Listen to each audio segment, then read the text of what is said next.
தேவதை, அவள் ஒரு தேவதை, அழகிய பூமுகம் காணவே ஆயுள்தான் போதுமோ? காற்றிலே அவளது வாசனை, அவளிடம் யோசனை கேட்டதால் பூக்களும் பூகுமோ? அழகாய் மனதை பறித்து விட்டாலே. என்னடா ஸ்ரீ, என்னடா முடிவு பண்ணிருக்க? நாளைக்கு உன்னை பொண்ணு பார்க்க வராங்கடா. உனக்கு பிடிக்கலனா சொல்லிடுறா. அப்பாக்கு ஒன்றும் பிரச்சனை இல்லை. நாளைக்கு வந்து பார்த்ததுக்கு அப்புறம் அவங்க கிட்ட நானே சொல்லி புரிய வச்சிடுறேன். இல்லைனா ஃபோன் பண்ணி அவங்க கிட்ட சொல்லி புரிய வைக்கிறேன்டா. என் பொண்ணுக்கு பிடிக்காததோ விருப்பம் இல்லாததோ அப்பா எப்பயுமே செய்ய மாட்டேன். இந்த அப்பா உனக்கு நல்ல வாழ்க்கையை தாண்டா அமைச்சு கொடுக்கணும்னு நினைக்கிறேன். சொல்லுடா, என்ன முடிவு பண்ணிருக்க? என்ன ஸ்ரீ, அமைதியாவே உட்காந்துருக்கேன்.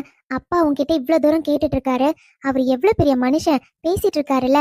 கொஞ்சமாச்சும் பதில் சொல்றியா? என்னடி முடிவு பண்ணி வச்சிருக்க? உன் வாழ்க்கைக்கு நல்லதை தான் இந்த அப்பாவும் அம்மாவும் யோசிப்போம். இங்க பார், நீ என்ன வேணாலும் நினைக்கலாம், ஆனா உன் வாழ்க்கைக்கு நல்லது எதுவோ அது மட்டும் தாண்டி பெத்தவங்க யோசிப்பாங்க. வாயை திறந்து கொஞ்சம் பதில சொல்லு. அக்கா, இத பத்தி நான் உன்கிட்ட பேச வேண்டாம் தான் நினைச்சேன். ஆனா நீ இப்படி அமைதியாவே உட்கார்ந்துருக்கல, அதனாலதான்க்கா சொல்றேன். அக்கா, அம்மாவும் அப்பாவும் ஒரு முடிவு எடுக்கிறாங்கன்னா அது நம்மளோட நல்லதுக்காக தான்க்கா இருக்கும். சின்ன வயசுல இருந்து நாம ஆசைப்பட்டது எதுவும் அப்பா அம்மா வேண்டான்னு சொன்னதில்ல. அதுல இருக்கிறத நல்லது தானக்கா சொல்லி கொடுத்துருக்காங்க. இப்பவும் நமக்கு ஒரு வாழ்க்கை அமைச்சு கொடுக்குறாங்கன்னா அது நமக்கு நல்லதா தான்க்கா இருக்கும். இங்க பாருக்கா, உனக்கு நல்ல வாழ்க்கையை தானக்கா அப்பாவும் அம்மாவும் அமைச்சு கொடுப்பாங்க. ஏதாச்சும் பதில் சொல்லுக்கா. நீ கல்யாணம் பண்ணிக்கோ, அப்பதானக்கா அப்பா அம்மாவும் சந்தோஷமா இருப்பாங்க, நீயும் நல்லா இருப்பல்லக்கா. என்ன மீரா, ரொம்ப அட்வைஸ்லாம் பண்ற போல. இங்க பார், இது என்னோட கல்யாண விஷயம். இதுல நீ தலையிடாத. அப்பா அம்மா கிட்ட என்ன பேசணும் என்ன பேசக்கூடாதுன்னு நீ சொல்லி கொடுக்காத. என்கிட்ட தானே பேசுறாங்க, நானே பதில் சொல்லிக்கிறேன். உன் வேலையை மட்டும் பார்த்துட்டு அமைதியா இருக்கு. எனக்கு அட்வைஸ் பண்ற வேலைலாம் நீ வச்சுக்காத. ஏய், இப்ப எதுக்குடி அவகிட்ட கோவத்தை காட்டிட்டு இருக்க? நாங்க தானே கேக்குறோம், எங்களுக்கு பதில் சொல்லு. அப்பா, நான் நல்லா யோசிச்சு பார்த்தேன்ப்பா. நீங்க சொல்றது கரெக்டா தான்ப்பா இருக்கும். எப்பயுமே என் வாழ்க்கைக்கு எது நல்லதோ அதை தானப்பா நீங்க கொடுப்பீங்க. அதனால எனக்கு இந்த கல்யாணத்துல சம்மதம்ப்பா.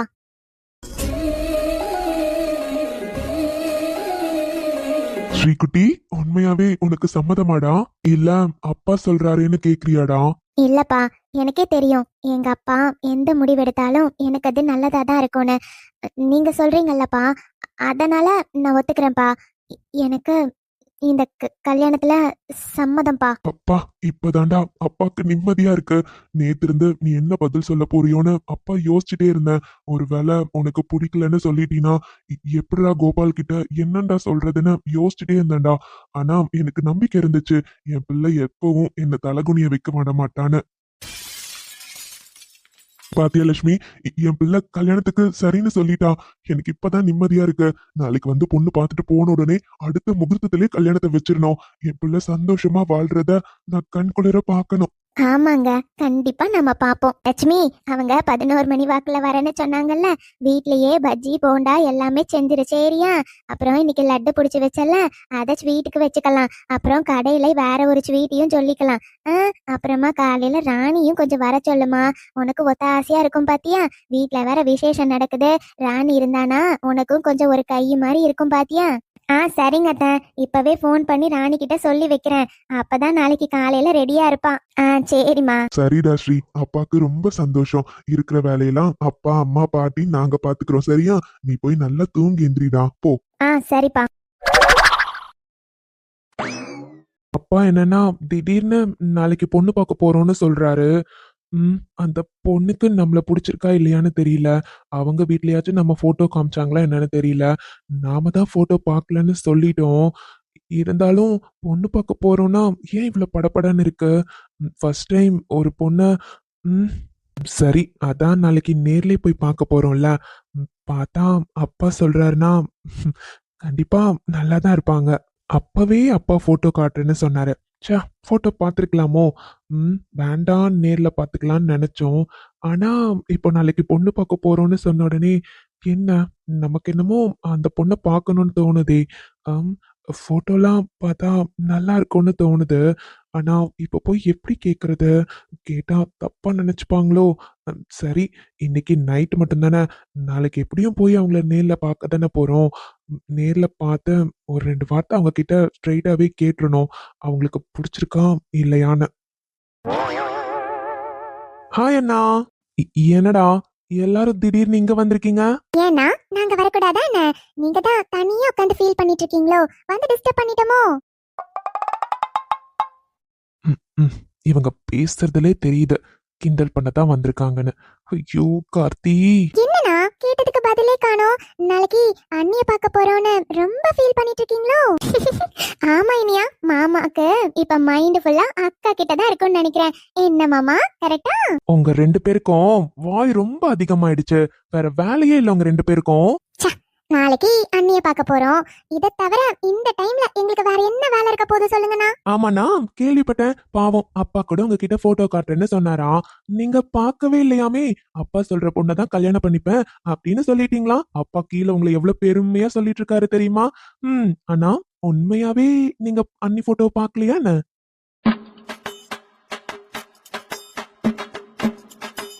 ஏய், உண்மையாவே நான் பார்க்கலடா. ஆமா, என்ன வாய்க்கு வாய் அண்ணி அண்ணின்னு சொல்லிட்டு இருக்கீங்க? இப்போ நாளைக்கு பொண்ணு பார்க்க மட்டும்தான் போறோம். அந்த பொண்ணுக்கு பிடிச்சிருக்கா இல்லையானே தெரியல. நீங்க என்னன்னா இப்பவே அண்ணின்னு சொன்னா எப்படி? அண்ணா உங்களுக்கு விஷயமே தெரியாதா? என்ன விஷயம்? இப்பதானே மாமா ஃபோன் பண்ணாரு. அண்ணியும் கல்யாணத்துக்கு ஓகே சொல்லிட்டாங்களாம். அதனால நாளைக்கு ஃபார்மாலிட்டிக்கு தான் பொண்ணு பார்க்க போறீங்களாம். அதுக்கப்புறம் சீக்கிரமாவே டும் டும் வச்சிடலான்னு பேசிட்டு இருக்காங்க.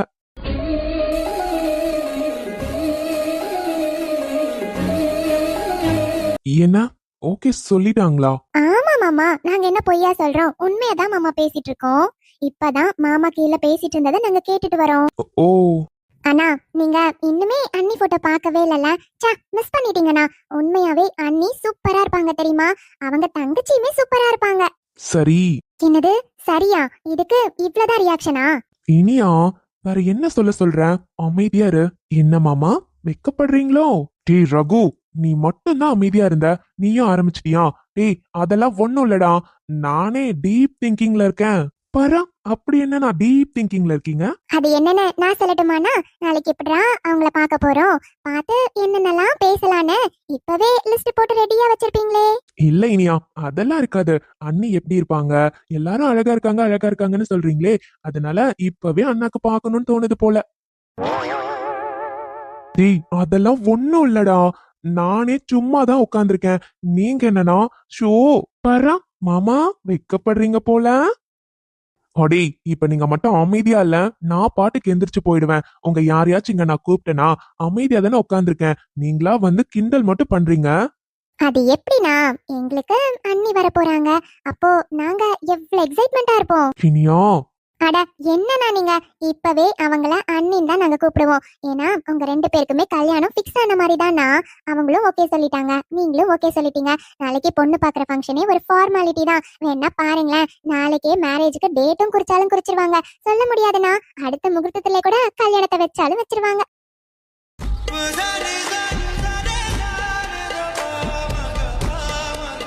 போதும் போதும், அதெல்லாம் நடக்கிறப்ப பாத்துக்கலாம். இப்ப யாருக்கும் தூக்கம் வரலையா? போய் தூங்குங்க போங்க. எங்களுக்குலாம் தூக்கம் வரலனா? அப்போ நீங்க எல்லாம் உட்காந்து இங்க பேசிட்டு இருங்க, நான் கிளம்புறேன். எனக்கு தூக்கம் வருது. எங்கண்ணா எஸ்கேப் ஆக பாக்குறீங்களா? சிது சொன்னா கேளு, அமைதியா இரு. எனக்கு நிஜமாவே தூக்கம் வருது, நான் தூங்க போறேன்.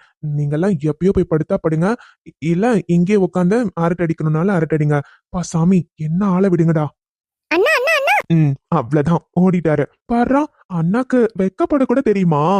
அதான்டா நானும் யோசிக்கிறேன். நல்ல வெறப்பா இருந்த மனுஷன் இப்படி வெக்கப்படுறத பார்த்தா ஆச்சரியமா தான் இருக்குல்ல. கல்யாணம்னு பேச்சு எடுத்தா வெக்கம் எல்லாம் தானா வந்துரும் போலயே. என்னடா அண்ணா, அடுத்து ரெடியா இருக்க போல? ஏய் அதெல்லாம் இல்லை இனியா. நம்பிட்டேன்டா, நம்பிட்டேன். நீ பேசுறதே சரியில்லையே. அப்பா கிட்ட சொல்லி அடுத்து உனக்கும் ஏற்பாடு பண்ணிட வேண்டியதுதான். ஓய், எனக்கு முன்னாடி நீ இருக்க. உனக்கு கல்யாணம் ஆனதுக்கு அப்புறம் தான் நான் கல்யாணம் பண்ணிப்பேன். உனக்கும் நிஷாக்கும் முடிட்டும், அப்புறமா பாத்துக்கலாம். இப்ப என்னமா எனக்கு அவசரம்? என்ன மாமா நீங்க என்னெல்லாம் சைடுல கோத்து விடுறீங்க? அப்புறம் இல்லையா நிஷா, உனக்கும் இனியாக்கும் மேரேஜ் முடிஞ்சதுக்கு அப்புறம் தான் நாங்க 2 பேரும் கல்யாணம் பண்ணிப்போம் இல்லடா? என்ன அப்படியா மாமா? ஆமாடா மச்சான். இவங்க 2 பேருக்கும் கல்யாணம் ஆனதுக்கு அப்புறம் தான் நாம கல்யாணம் பண்ணிக்கணும். கரெக்டுடா. என்னது? டேய், உனக்காக இங்க ஒருத்தி நான் இருக்கேன். நீ என்னன்னா என்ன இன்னொருத்தனுக்கு கல்யாணம் பண்ணி வைக்கலான்னு பிளான் பண்ணிட்டு இருக்கியா? இருடா, உன்னை பாத்துக்கிறேன் இரு. அப்படி மட்டும் ஏதாச்சும் நடக்கட்டும் மகனே, நீ செத்தடா.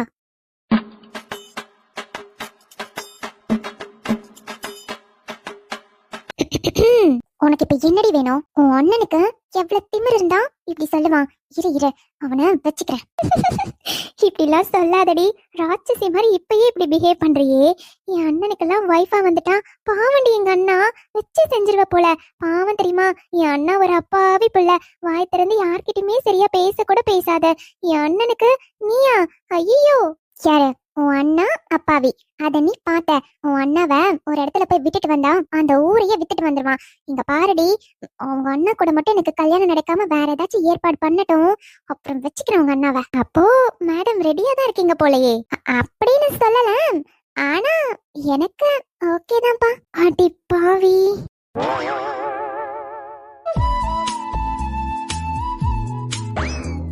லட்சுமி, எல்லாம் ரெடியா இருக்குதானம்மா? அவங்க அளவுக்கு நமக்கு வசதி இல்ல, இருந்தாலும் அவங்க அப்படி நம்மள நினைச்சிடக்கூடாது பத்தியா? அவங்க பெருந்தன்மை நம்ம வீட்டுல பொண்ணு எடுக்கிறது. இருந்தாலும் அவங்களுக்கு கொஞ்சமாச்சும் நம்ம செய்யணும்ல. அதனாலதான் நல்லா வகை வகையா சமைச்சிருக்கல, கண்டிப்பா சாப்பிட்டுட்டு தான் போவாங்க. சமைச்சிட்டு தானே எல்லாமே. என்ன மாமா நீங்க இவ்ளோ கவலைப்பட்டுட்டு இருக்கீங்க? வரது உங்க ஃப்ரெண்டு மட்டும் இல்ல, என்னோட அண்ணா குடும்பம். அவங்களுக்கு தலவாழ விருந்தே ரெடி பண்ணி வச்சிருக்கேன். கவலையே படாதீங்க மாமா, அசத்திடலாம். சரி லட்சுமி, நீ இருக்கப்ப நான் பயப்பட தேவையில்ல. இருந்தாலும் ஒரே பதட்டமா இருக்குமா? ஆமா லட்சுமி, ரொம்ப நாள் கழிச்சு வராங்க பத்தியா, அதான் எனக்குமே கொஞ்சோண்டு பதட்டமா தான் இருக்கு. அப்பெல்லாம் நம்ம குடும்பத்து நண்பர்கள் ஏதும் தெரிஞ்சுக்கல, இப்போ அவங்க வசதியில எங்கேயோ இருக்காங்கல்லம்மா, அதான் கொஞ்சம் படபடன்னு தான் இருக்கு. என்னத்த நீங்க வர்றது உங்க ஃப்ரெண்டு அப்படி நினைச்சுக்கோங்க, அவங்களும் உங்களை பார்க்கணும்னு ஆசையா தானே வருவாங்க. நீங்க பாருங்க அத்த, பயப்படாதீங்க, நம்மளால முடிஞ்ச வரைக்கும் நம்ம நல்லதா செய்யலாம், அவ்வளவுதானே அத்த. சரிம்மா, நீ எல்லாத்தையும் பார்த்துப்பேன். சரி பேத்திங்க எங்க போனாலுங்க? மீராவையும் ஆளை காணோம். இந்த ஸ்ரீநிதி எங்கம்மா, ரெடி ஆயிட்டாலா இல்லையா? அவங்க வந்துருவாங்கம்மா, வர டைம்ல ரெடி ஆகிட்டு இருந்தா நல்லாவா இருக்கும்? அவளுக்கு புடவை வேற கட்ட தெரியாது. புடவைய கட்டி விட்டியா இல்லையா? என்னதான் பண்ணிக்கிட்டு இருக்கா? அத்தை, எதுக்கு இப்ப இவ்வளவு டென்ஷன் ஆறீங்க? உங்க பேத்திலாம் ரெடியா தான் இருக்கா. அவளுக்கு புடவை கட்டி விட்டு நகையெல்லாம் போட்டு ரெடியா தான் உட்கார வச்சிருக்கு. ரூம்ல தான் இருக்கா. மீராவை ராணி வீடு வரையும் அனுப்பியிருக்கேன் அத்தை. அங்க ராணிக்கு ஒரு சின்ன வேலை இருக்குன்னு கிளம்புனா, சரி அவளை கூட்டிட்டு வர சொல்லி அனுப்பியிருக்கேன். அதனால அவ அங்க போயிருக்கா அத்தை. ஓ அப்படியா? சரிம்மா. யார்தான் இந்த சம்பிரதாயத்தெல்லாம் கண்டுபிடிச்சாங்களோ தெரியல. இந்த புடவைய கட்டிட்டு உட்கார வச்சு நடக்காத ஒரு கல்யாணத்துக்கு இப்படி ரெடியாக உட்கார வச்சிருக்காங்களே. சொன்னா கூட கேட்க மாட்டேன்றாங்க. எப்படிதான் இந்த புடவைய கட்டிட்டு இருக்கிறது? அங்கங்க குத்துது. சி, சோ டிஸ்கஸ்டிங். நாம வேற தைரியமா அப்பா கிட்ட ஓகேன்னு சொல்லிட்டோம். இந்த கல்யாணம் எப்படி நடக்க போறது இல்ல, ஆனா எப்படி அந்த டாக்குமெண்ட்ல சைன் வாங்குறது? இந்த தீனா வேற டாக்குமெண்ட்டை ரெடி பண்ணி கொடுக்குறேன்னு சொன்னா, இன்னைக்கு கண்டிப்பா கல்யாண டேட்டை வேற பிக்ஸ் பண்ணிடுவாங்க போல. என்னதான் அவன் சொன்னாலும் எனக்கு வேற படப்படன்னு இருக்கே. எனக்கு எப்படியா இருந்தாலும் தீனா கூட தான் கல்யாணம் நடக்கணும். என்னால மிடில் கிளாஸ் ஃபேமிலி லைஃப்லாம் வாழவே முடியாது. எனக்கு தீனா மட்டும்தான் வேணும். அதுவும் யூஎஸ்ல போய் செட்டில் ஆகிறதெல்லாம் சும்மாவா? செம்மையான லைஃப் என்ஜாய் பண்ணலாம். அங்க போனா இந்த ஸ்ரீநிதியே வேற லெவல்ல இருப்பா. அதுக்காக தான் வெயிட் பண்ணிட்டு இருக்கேன். என்ன பண்றது?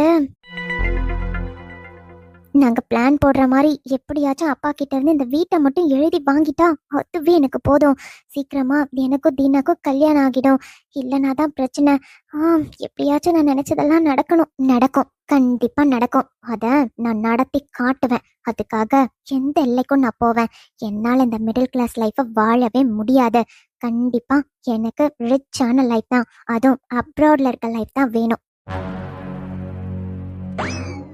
சித்தி, அம்மா உங்களையும் பாட்டியும் கூட்டிட்டு வர சொன்னாங்க, வாங்க சித்தி. ஆமாடா மீரா, அம்மா சொல்லிதான் அனுப்புனாங்க. ஒரு சின்ன வேலை இருக்குன்னு வந்தேன். அத பாட்டி வரலடா. பாட்டிக்கு ஏதோ ரொம்ப மூட்டு வலியா இருக்கான், படுத்துக்கிட்டே இருக்காங்க பாத்துக்கோ. நான் மட்டும் வரேன், நாம மட்டும் போலாம். அப்படியா? என்னாச்சு சித்தி? ஹாஸ்பிட்டல் எது போலாமா? அதெல்லாம் ஒண்ணும் வேணாண்டா. பாட்டிக்கு வயசாகுது பத்தியா, எப்பயும் வர மூட்டு வலிதான். இப்பதான் பவித்ரா பாட்டிக்கு தைலம் தேய்ச்சி விடுறேன்னு எடுத்துட்டு போயிருக்கா. அவ தேய்ச்சி விடுவாமா, நீ வா நாம போலாம். சித்தி, பவி வரலையா? மீரா தப்பா நினைச்சுக்காதடா. அக்காவை பொண்ணு பார்க்க வராங்க. அதனால தாண்டா வேண்டான்னு சொன்னேன். அவ இங்கேயே இருக்கட்டும். அவங்களாம் வந்துட்டு போனதுக்கு அப்புறம் அவ வருவான், சரியா? அட, இதுல என்ன சித்தி இருக்கு? எனக்கு புரியுது சித்தி. நான் தான் யோசிச்சு கேட்டிருக்கணும். பரவாயில்ல சித்தி, நானே அப்புறமா வந்து பவி கூட இருக்கேன். சரிம்மா. சித்தி, சித்தப்பாவே இருந்தா கூட்டிட்டு வர சொன்னாங்க. சித்தப்பா எங்க சித்தி? சித்தப்பா சந்தைக்கு வரையும் போயிருக்காருடா. அவரை முடிச்சிட்டு நம்ம வீட்டுக்கே வந்துடுறேன்னு சொன்னாரு, சரியா? ஓ, அப்படியா சித்தி? சரிங்க சித்தி, நம்ம போலாம். அப்பா வேற அங்க ரொம்ப டென்ஷனா இருக்காரு சித்தி. ஆமாடா, எல்லா பெத்தவங்களுக்கும் அப்படிதான் இருக்கும். பொண்ணு பார்க்க வராங்கன்னா சும்மாவா, அந்த சம்மதம் நல்லபடியா அமையணும், அவங்களுக்கு எல்லாமே பிடிக்கணும்னு ஒரு பதட்டம் இருக்கதானே செய்யும். என்னதான் சின்ன வயசுல இருந்து நம்ம பழகினவங்களா இருந்தாலும் பொண்ணு பார்க்க வராங்கன்னா எல்லா பெத்தவங்களுக்கும் இந்த பதட்டம் இருக்கதான் செய்யும். சரி மீரா, வாடா போலாம். சரிங்க சித்தி.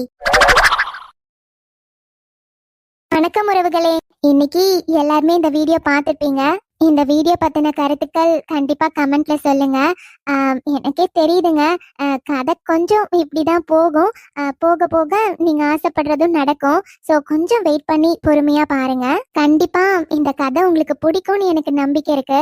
என்னால முடிஞ்ச வரையும் நான் சுவாரஸ்யமாவே கொடுக்க ட்ரை பண்றேன். அப்புறம் உங்களுக்கு இந்த வீடியோ பிடிச்சிருந்தா லைக் பண்ணி ஷேர் பண்ணி சப்ஸ்கிரைப் பண்ணிக்கோங்க. நீங்க போடுற ஒவ்வொரு லைக்குமே எனக்கு ஒரு மோட்டிவேஷனா இருக்குங்க. அடுத்த வீடியோ ரெடி பண்றதுக்கு எனக்கு அது ரொம்ப உறுதுணையா இருக்கு. அதனால லைக் பண்ணி உங்களோட கருத்துக்கள் எதுவா இருந்தாலும் கமெண்ட்ல சொல்லுங்க. இன்னைக்கு வீடியோ அவ்வளவுதாங்க. உங்க எல்லாரையுமே அடுத்த வீடியோல நாங்க சந்திக்க வரோம். பாய்.